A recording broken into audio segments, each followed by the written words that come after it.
कल्पना कीजिए वो दिन जब स्वयं भगवान श्री कृष्ण द्वारका के तट पर अकेले बैठे थे। आंखों में अनंत शांति, पर भीतर एक गहरा रहस्य जल रहा था। एक ऐसा रहस्य जो उनके अवतार के अंत और कलयुग की शुरुआत की भविष्यवाणी करेगा। नमस्कार दोस्तों, आप देख रहे हैं महाभारत के अनकहे रहस्य चैनल, जहां हम आपको ले चलते हैं समय की उस यात्रा पर जहां भगवान स्वयं अपने अंत और मानव युगों के भविष्य को प्रकट करते हैं। आज की कथा केवल एक कहानी नहीं, ये वह रहस्य है जिसे सुनकर आपका रोम रोम कांप उठेगा। कृष्ण का अंतिम रहस्य, जब उन्होंने कलयुग की भविष्यवाणी की। तो चलिए आरंभ करते हैं इस अद्भुत यात्रा को। अध्याय 1, अंत की आहट द्वारका। वह दिव्य नगरी जो स्वयं कृष्ण के तेज से आलोकित थी। महाभारत के बाद वर्षों बीत चुके थे। पांडवों ने राज्य छोड़ हिमालय का मार्ग पकड़ लिया था। समय धीरे धीरे अपने अंतिम मोड़ पर था। एक दिन सागर के किनारे कृष्ण अकेले बैठे थे। सूरज ढल रहा था और उसकी किरणें जल पर झिलमिला रही थीं। पर उस सौंदर्य के बीच एक गहरी शांति थी, ऐसी शांति जो तूफान से पहले आती है। कृष्ण ने दूर क्षितिज की ओर देखा और बोले, अब समय आ गया है। धर्म की स्थापना हो चुकी है। अब अधर्म का बीज अंकुरित होगा। उसी क्षण उनके सामने अर्षि मैत्रेय प्रकट हुए। उन्होंने पूछा, माधव, आप किस बीज की बात कर रहे हैं? कृष्ण मुस्कुराए। कलयुग का बीज मुनिवर, वो बीज जो मानव के भीतर लालच, क्रोध और मोह के रूप में पनपेगा। अध्याय 2, द्वारका का रहस्य। कृष्ण द्वारका के गलियारों से गुजरते हैं। हर दीवार, हर पत्थर उनके जीवन का साक्षी था। रुक्मिणी देवी मंदिर में दीपक जल रहा था, पर कृष्ण की आंखों में अब कोई लौ नहीं थी, बल्कि एक विरक्ति, एक पूर्णता का भाव था। वे धीमे स्वर में बोले, द्वारका अब अपना कार्य पूर्ण कर चुकी है। यह नगर जो समुद्र से उभरा था, अब समुद्र में विलीन होगा। उनके सारथी दारुक ने चौंक कर पूछा, स्वामी, द्वारका डूब जाएगी? कृष्ण बोले, हां दारुक, हर सृजन का अंत होता है। यह लीला यहीं समाप्त होगी। मनुष्य अब अपने कर्मों के आधार पर अपना युग रचेगा। कृष्ण का यह कथन एक गूंज बनकर पूरे द्वारका में फैल गया। रात्रि का अंधकार घिर आया। कृष्ण तट पर लौटे और समुद्र की लहरों को देखते हुए बोले, अब मुझमें और सृष्टि में कोई भेद नहीं। सब कुछ उसी परम सत्य में विलीन होने जा रहा है। अध्याय 3, भविष्यवाणी की शुरुआत। अगली सुबह एक असामान्य घटना घटी। एक शिकारी जिसका नाम था जरा, धनुष लेकर जंगल की ओर निकला। उसे दूर किसी हिरण की चमक दिखाई दी। उसने तीर साधा और छोड़ दिया। तीर आकर कृष्ण के पैर में लगा। वो घुटनों के बल गिर पड़े। जरा दौड़कर आया और जब उसने देखा कि तीर भगवान कृष्ण को लगा है तो भय से उसका शरीर कांपने लगा। कृष्ण मुस्कुराए, डर मत जरा, तूने वही किया जो होना लिखा था। मेरा कार्य पूर्ण हुआ है। अब बस एक आखिरी बात शेष है, कलयुग की घोषणा। उन्होंने जरा से कहा, जा मुनि मैत्रेय को बुला ला, क्योंकि अब वो समय आ गया है जब सत्य स्वयं बोल उठेगा। अध्याय 4, कलयुग का रहस्य। आशी मैत्रेय आए और कृष्ण के समीप बैठे। कृष्ण ने अपनी धीमी परंतु स्पष्ट वाणी में कहा, मुनिवर, जब मैं देह त्याग दूंगा तब पृथ्वी पर धीरे धीरे धर्म का पतन आरंभ होगा। सत्य की जगह झूठ, भक्ति की जगह पाखंड और प्रेम की जगह स्वार्थ का राज्य होगा। मैत्रेय ने पूछा, भगवान, क्या तब कोई आपकी भक्ति नहीं करेगा? कृष्ण बोले, भक्ति होगी पर व्यापार की तरह। लोग पूजा करेंगे पर हृदय से नहीं, स्वार्थ से। कलयुग में लोग धर्म के नाम पर अधर्म करेंगे और अधर्म को धर्म कहकर बेचेंगे। उनकी आंखें बंद थीं, पर उनकी आवाज दूर तक गूंज रही थी। कलयुग में लोभ ही सबसे बड़ा शत्रु होगा। मनुष्य अपनी ही इच्छाओं में बंध जाएगा। धर्म के नाम पर युद्ध होंगे और शांति के नाम पर राजनीति। मैत्रेय मौन थे। कृष्ण आगे बोले, फिर भी जब धर्म का संतुलन अत्यधिक बिगड़ जाएगा तब मैं पुनः आऊंगा, एक और रूप में, एक और नाम से, कल के अवतार के रूप में।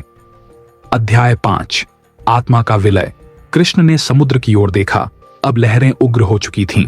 वो जानते थे द्वारका का अंत निकट है। उन्होंने अंतिम बार शंख बजाया। शंख की ध्वनि ने सागर, आकाश और धरती सबको थमा दिया। फिर बोले, यह शंख अब मौन रहेगा, क्योंकि आज से सत्य छिपेगा और असत्य मुखर होगा। कृष्ण ने आंखें बंद की, उनके होंठों पर मुस्कान थी और उसी क्षण समुद्र की लहरों ने द्वारका को अपने भीतर समेटना शुरू कर दिया। धरती कांपी, मंदिर झुके और सागर की गर्जना के बीच कृष्ण का शरीर धीरे धीरे विलीन होने लगा। परंतु उसी क्षण आकाश में एक अद्भुत प्रकाश फैला, जैसे स्वयं सृष्टि उनके स्वागत में झुक गई हो। अध्याय 6। मैत्रेय का श्राप और आशीर्वाद। आशी मैत्रेय ने आंसू भरी आंखों से कहा, माधव, आपके जाने के बाद यह पृथ्वी कैसे संभलेगी? कृष्ण की आत्मा की ध्वनि प्रतिध्वनित हुई, जब भी मनुष्य पूर्ण अंधकार में डूबेगा, मेरी गीता उसका दीपक बनेगी। जो कर्म में विश्वास रखेगा वो कलयुग में भी कृष्ण का साक्षात्कार करेगा। यह कहकर वह दिव्य प्रकाश आकाश में विलीन हो गया। कृष्ण का देह मिट गया, पर उनकी वाणी, उनके उपदेश और उनका प्रेम सदा के लिए इस पृथ्वी पर अंकित हो गया।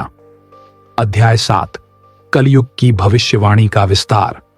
आर्षि मैत्रेय ने फिर कहा, प्रभु, कलयुग के संकेत क्या होंगे? कृष्ण की आत्मा ने उत्तर दिया, जब पुत्र पिता को तुच्छ समझेगा, जब स्त्री को सम्मान नहीं मिलेगा, जब जल और वायु तक बिकने लगेंगे, जब सत्य को झूठ और झूठ को सत्य कहा जाएगा, समझ लेना कलयुग अपने चरम पर होगा। लोग ज्ञान की जगह दिखावे में डूबेंगे, भक्ति की जगह तर्क में उलझेंगे और इंसानियत की जगह अहंकार राज करेगा। आर्षि बोले, तो क्या मुक्ति असंभव होगी?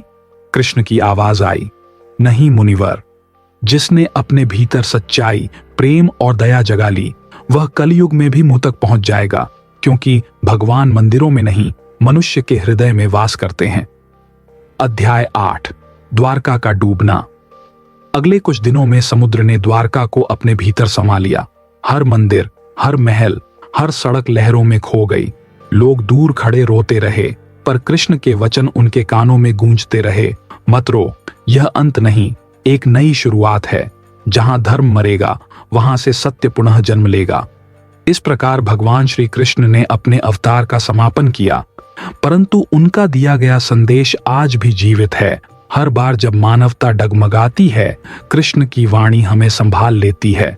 आपने देखा कैसे भगवान श्री कृष्ण ने द्वारका के तट पर अपने अवतार की अंतिम घड़ियों में कलयुग के आगमन की भविष्यवाणी की थी।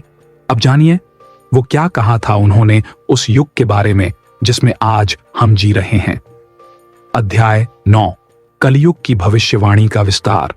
आर्षि मैत्रेय मौन बैठे थे। समुद्र शांत हो चुका था, पर आकाश में अब भी कृष्ण के वचनों की गूंज थी। तभी एक दिव्य प्रकाश प्रकट हुआ और उस प्रकाश से कृष्ण की आत्मा की ध्वनि गूंजी, मुनिवर सुनो, कलयुग के लक्षण क्या होंगे? पहला संकेत, धर्म का पतन। कलयुग के प्रारंभ में धर्म 4 पैरों पर नहीं रहेगा, बल्कि केवल एक पर टिकेगा, सत्य। और धीरे धीरे वह भी डगमगाएगा। लोग पूजा करेंगे पर मन से नहीं, धर्म की चर्चा करेंगे पर उसका पालन नहीं करेंगे, साधु भेष में पाखंडी राज करेंगे और शांति के नाम पर हिंसा को उचित ठहराया जाएगा। आर्षि ने पूछा, भगवन, क्या उस समय कोई सच्चा साधक नहीं रहेगा? कृष्ण बोले, सच्चे भक्त होंगे पर गिने चुने।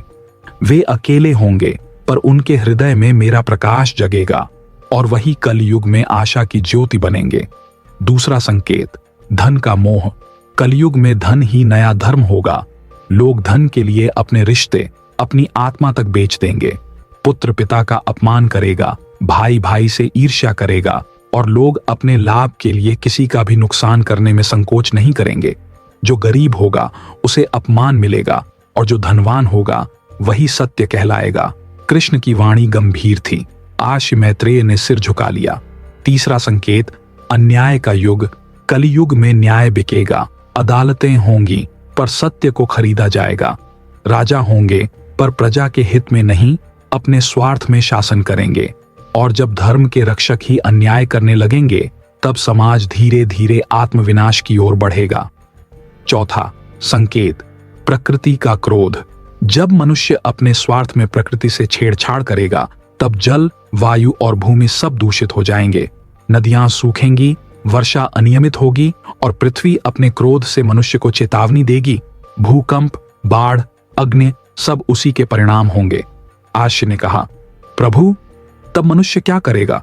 कृष्ण बोले, वह विज्ञान में समाधान ढूंढेगा पर सत्य को समझने का प्रयास नहीं करेगा, क्योंकि कलयुग में बुद्धि होगी पर विवेक नहीं।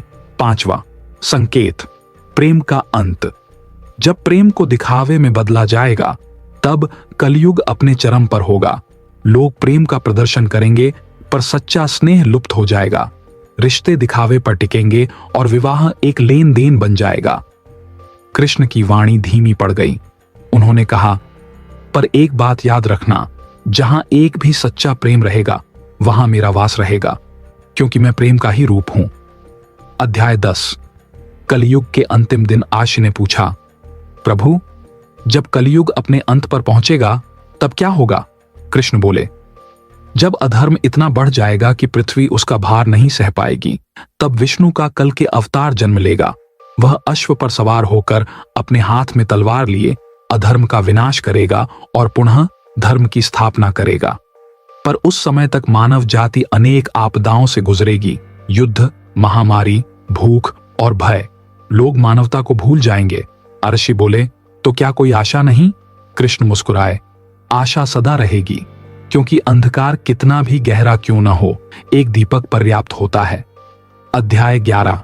गीता का संदेश। कृष्ण ने कहा, मेरे जाने के बाद लोग मेरे नाम पर मंदिर बनाएंगे पर गीता को भूल जाएंगे। पर याद रखना मुनिवर, जब भी कोई कर्म योग का पालन करेगा, जब भी कोई बिना स्वार्थ के कर्म करेगा, मैं वहीं रहूंगा।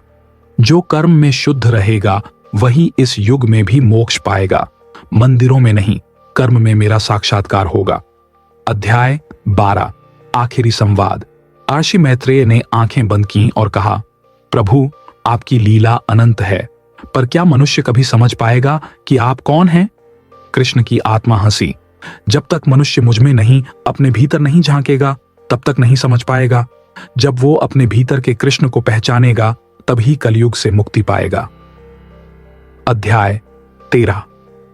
प्रकाश का मिलन। समुद्र की लहरें शांत हो चुकी थीं। आकाश में केवल एक चमकती हुई किरण थी। कृष्ण का स्वरूप उसमें विलीन हो गया। आर्षि मैत्रेय ने प्रणाम किया और बोले, हे वासुदेव, आप भले ही देह छोड़ चुके हैं, पर आपकी गीता, आपका प्रेम और आपका सत्य सदैव जीवित रहेगा। कृष्ण की आत्मा की अंतिम वाणी गूंजी, युग बदलेंगे, लोग बदलेंगे, पर सत्य कभी नहीं बदलेगा। मैं हर हृदय में, हर मुस्कान में, हर करुणा में जीवित रहूंगा। जो मुझे ढूंढना चाहता है उसे मंदिर नहीं, अपने भीतर देखना होगा। और उसी क्षण दिव्य प्रकाश धीरे धीरे लुप्त हो गया। समुद्र मौन हो गया। पृथ्वी स्थिर थी और एक नई सुबह का जन्म हुआ, जिसे हम कहते हैं कलयुग का आरंभ। अध्याय 14। कलयुग में भक्ति की राह समय बीतता गया। कलयुग के लक्षण वैसे ही प्रकट होने लगे जैसा कृष्ण ने कहा था, परंतु जो उनके उपदेशों को याद रखे उनके लिए यह युग भी साधना का मार्ग बन गया।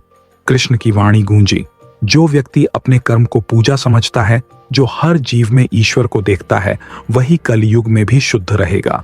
याद रखना, मैं मूर्तियों में नहीं, भावना में वास करता हूं, और जब तक एक भी हृदय सच्ची भक्ति करेगा तब तक यह सृष्टि नष्ट नहीं होगी।